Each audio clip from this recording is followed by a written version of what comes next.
Assalamualaikum warahmatullahi wabarakatuh. Selamat pagi, Bumi. Maaf mengganggu waktunya. Pagi kali ini kami ingin sekali mewawancara Ibu terkait dengan tugas kami sebagai guru penggerak dan juga menggali sosok kepala sekolah yang sangat menginspirasi bagi kami di bawah kepemimpinan Ibu selama ini. Perkenalkan Bu, saya Indriati Ningsih dan kami dari CGP Angkatan 9, beliau dan saya Bambang Wahyana, juga satu angkatan dengan Bu Indri, Angkatan 9 dari SMA Negeri 2 Tegal, yang mana kami ada tugas dari modul 3 Bu. Alhamdulillah kami sudah sampai modul 3. Di demonstrasi kontekstual kami ditugaskan untuk wawancara 2 kepala sekolah, yang satunya kepala sekolah induk dan yang satunya adalah kepala sekolah luar. Bagaimana Bu, Ibu bisa mengidentifikasi kasus-kasus yang kadang merupakan dilema etika ataupun rujukan moral, Bu? Mengidentifikasi ya? Iya. Cara mengidentifikasi. Betul. Saya mengidentifikasi itu ada beberapa cara, terutama yang pertama itu data saya peroleh itu dari siswa. Ketika kita membutuhkan identifikasi permasalahan dari siswa, apa itu, kan kita punya grup ya, grup ketua kelas ya, itu dalam rangka untuk saya mencari data ketika ada permasalahan. Kemudian permasalahan sekolah pada umumnya, yaitu misalnya terkait dengan kebersihan, manajemen sekolah dan sebagainya, itu saya akan mencari data dulu. Ketika manajemen, waka-waka saya akan bermasalah di mana, itu saya harus punya data dulu. Kemudian tadi pertanyaannya yang berkaitan dengan dilema etika maupun moral. Dilema etika dan moral ya. Ketika ada sebuah permasalahan yang harus saya dulukan, dilema etika dan moral, di mana saya harus membuat sebuah penyelesaian keputusan, dan di situ ada permasalahan moral dan etika. Yang pertama, saya akan melihat pada regulasi dulu. Regulasi ya. Regulasi itu sebagai patokan saya berpegang. Ya. Regulasi. Yes. Tapi ketika itu tidak ada regulasi dan itu adalah murni adalah kebijakan saya, ya. Yang pertama, saya akan melihat budaya yang diberlakukan di sini dan dipegang penuh oleh sekolah. Budaya sudah baik yang bermanfaat. Itu menjadi rujukan saya untuk membuat keputusan. Contoh ya, teman kita yang perempuan ya, dia sudah buka etikanya, dia melanggar etika, kesopanan dengan saya juga iya, kinerjanya juga dia nggak baik. Nah, itu secara hukum atau secara tupoksi pekerjaannya, dia itu sudah di bawah standar saya. Saya lakukan apa yang saya lakukan, saya panggil 1, 2, 3, buat soal pernyataan itu lakukan dulu. Tapi di balik itu kan saya juga ada kewajiban bagaimana membuat itu baik. Karena itu tugas saya juga. Saya bukan berarti saya nggak peduli lu mau baik ya enggak, yang penting kalau percaya benar enggak. Tapi di situ ada moral yang aku sampaikan kepada orang tersebut, bahwa Anda itu harus baik, Anda itu guru, Anda itu harus memiliki norma-norma sebagai guru. Lakukan itu. Iya, betul. Paham ya? Iya. Nah, terus untuk yang kedua Bu, selama ini ya istilahnya dalam mengambil suatu keputusan yang sudah dijalankan Ibu selaku kepala sekolah 5 tahun ini ya, 5 tahun lebih, terutama di kasus-kasus di mana ada 2 kepentingan yang mungkin sama-sama benar. Nah, ada sama-sama benar lah. Mungkin kasus tadi kelompok A, kelompok B, tapi beda pendapat. Tapi menurut secara realita Buning kepala sekolah itu benar semua. Nah, terus mengandung nilai kebajikan juga. Nah, kira-kira iya, sikap pengambilan keputusannya Bu, itu bagaimana Bu? Saya akan memberikan sebuah sebuah cerita, ini asli yang tahun 2022 saya itu terdaftar menjadi kepala sekolah penggerak yang diminta direktorat menjadi pelatih nasional. Jadi saya menjadi tenaga direktorat langsung. Nah, jadi saya kan harus banyak keluar, meninggalkan sekolah. Betul. Ya kan, saya Iya. kadang harus nerima, kadang sini ke Bengkulu, ini kadang ke sini. Sementara itu baik kan Iya. kerjaannya dia, Iya, tapi baik, di sisi iya. lain kerjaan saya di sini adalah juga pekerjaan tupoksi Iya. saya, kan baik juga saya menjalankan. Iya, betul. Ketika saya timpang di sini, maka ada satu yang dirugikan, pasti. Saya keluar terus sekolahannya nggak benar dong. Ya. Iya. Itu kan dua kepentingan. Iya, sama-sama benar. Sama-sama benar. Iya. Nah, apa yang saya lakukan? Saya memilih dulu, saya tidak meninggalkan banyak sekolah, tetapi bukan tidak meninggalkan 100%. Iya. Saya akan memilih atau saya minta izin bahwa saya bisa mengambil pekerjaan-pekerjaan di luar kota ketika hari-hari tertentu yang itu saya sudah menatani sekolah dengan baik. Bagi contoh, Indri kan tahu ya, kalau saya, Iya. Indri saya mau keluar kota, Senin, Selasa, Rabu saya sudah melakukan tupoksi, Bu Indri ini, Pak Cahyono ini, jadi saya mendelegasikan beberapa pekerjaan, ditatani dulu. Iya. Oh. Jadi sebelumnya itu saya sudah memvlogkan pekerjaan itu, dan saya menyampaikan kepada tim manajemen bahwa saya akan tinggal tiga hari di Jakarta, 3 hari ke Bogor dan sebagainya. Istilahnya Artinya ibu menggunakan skala prioritas ya Bu Ya. ya, dalam mengambil keputusan. Ya, Oke, baik Bu. Nah, langkah-langkah atau prosedur apa yang Ibu lakukan selama ini Bu? Dalam mengambil keputusan maupun dalam tadi menentukan skala prioritas. Seberapa besar tanggung jawab saya di situ? Tanggung jawab. langkah-langkahnya mungkin Iya. berkaitan dengan Yang pertama adalah paradigma. fungsi saya sebagai di situ sebagai apa? Kalau saya di sini kan pimpinan, jadi itu semua ada di benak saya. Tapi ketika saya berada di luar, saya diminta bisa iya, bisa tidak. Bagus itu penting. Iya. Nah, berarti apa yang menjadi langkah-langkah saya adalah saya akan mencari di mana saya posisi yang paling menjadi tanggung jawab saya besar, yaitu sekolah. Gitu. Itu yang pertama.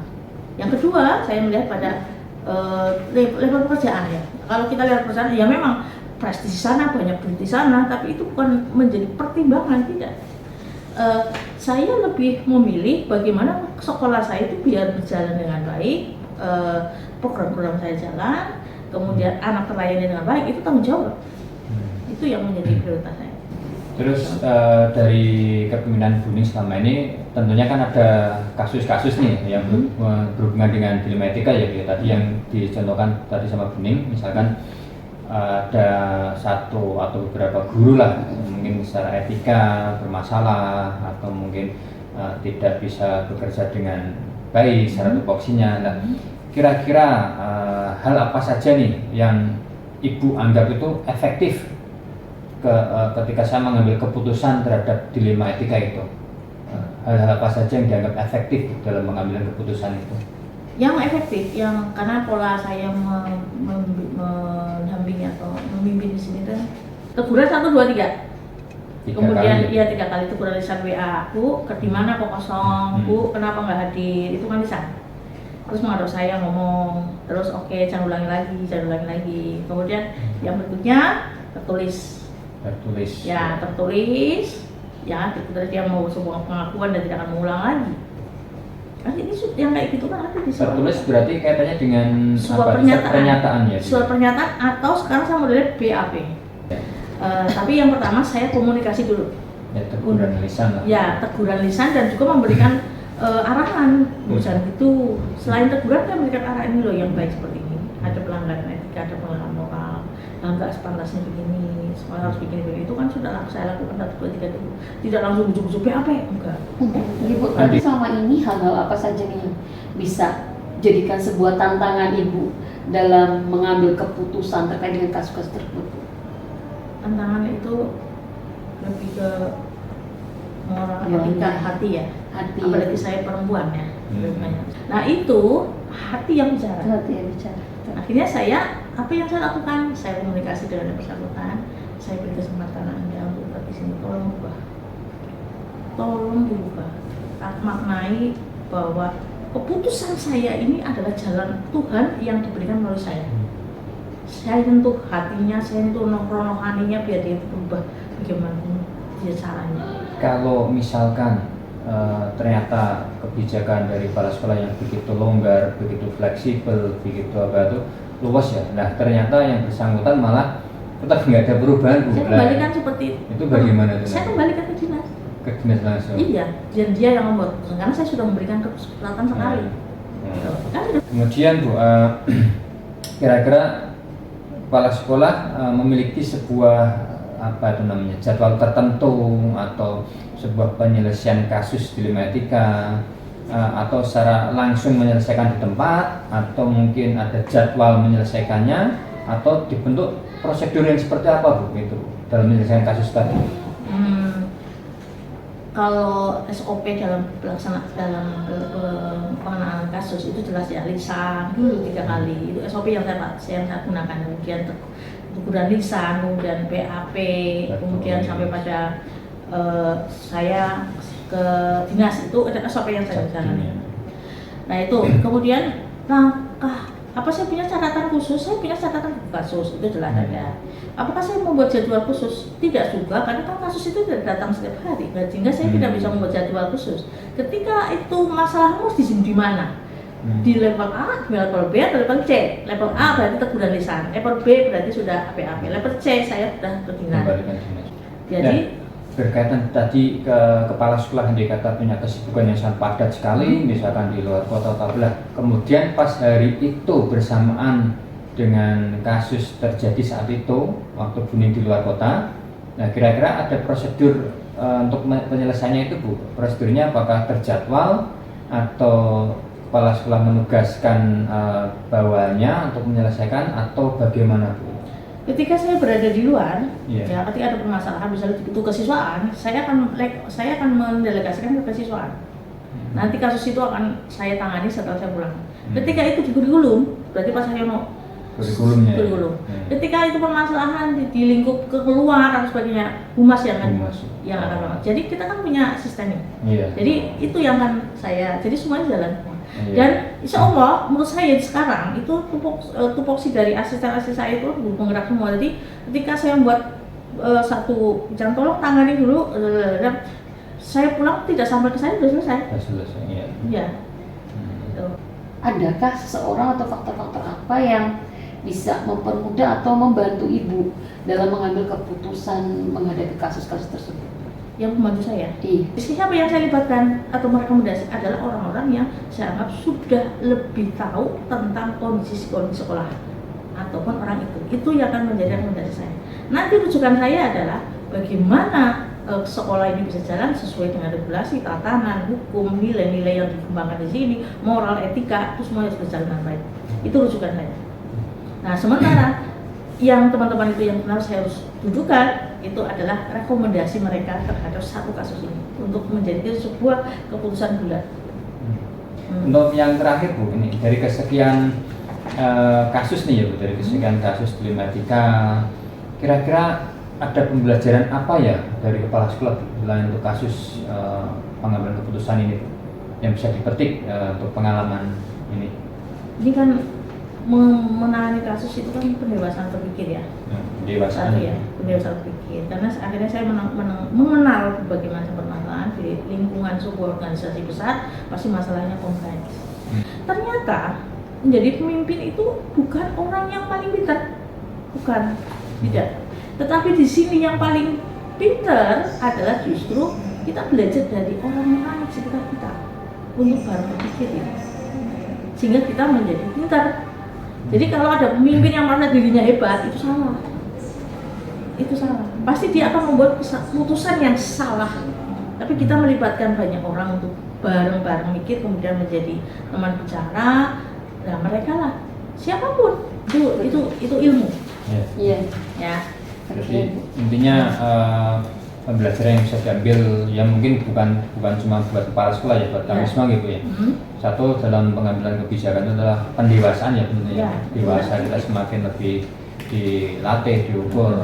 Kemudian secara prestasi pribadi itu mungkin kita merasa lega ya Bu ya, nyaman lah sudah menyelesaikan suatu masalah, sudah bisa membantu orang menyelesaikan masalah kan ya. Terus yang ketiga tadi Buning menyampaikan pemimpin itu tidak harus pintar dalam semuanya. Nah, mungkin bisa saya tambah sedikit, pintar mengatur kondisi ya Bu ya, pintar melibatkan seluruh ya gitu, sehingga mendapatkan keputusan yang benar-benar bulat gitu. baik untuk semua, bisa baik diterima untuk semua. Dan satu lagi, etika, moral, kebiasaan, hal-hal yang berkembang di dalam satu komunitas itu juga menjadi pertimbangan baik, pertimbangan rekomendasi yang sangat baik ketika kita memutuskan, sehingga tidak akan ada gejolak di dalamnya. Gitu. Dan tadi saya juga bisa mendapat kesimpulan dari Ibu ya bahwa bagaimanapun dasar pengambilan keputusannya adalah rasa kepedulian kemanusiaan. Di mana kita tadi dari kasusnya si Bu A, si B itu menggambarkan bahwa di situ ada kembali sisi manusiawi yang harus kita sebagai dasar sehingga tidak mengambil keputusan dengan merugikan pihak lain dan mengurangi sisi kemanusiaan. Biar dia tetap. Ya baik Ibu, terima kasih sekali waktunya, terima kasih atas jawaban-jawaban yang luar biasa, sangat menginspirasi kami Ibu, dan mohon nanti kalau kurang lebihnya dari diskusi ini mungkin bisa kita lanjutkan lagi ya Bu, diskusi di lain waktu.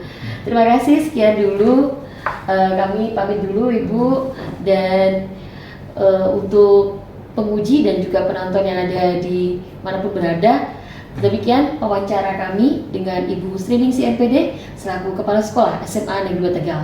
Saya Indriati Agustiningsih dan saya Bambang Wahyana.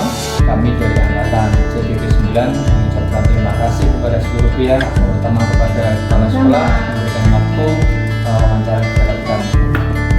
terima kasih. Bila itu, Assalamualaikum warahmatullahi wabarakatuh.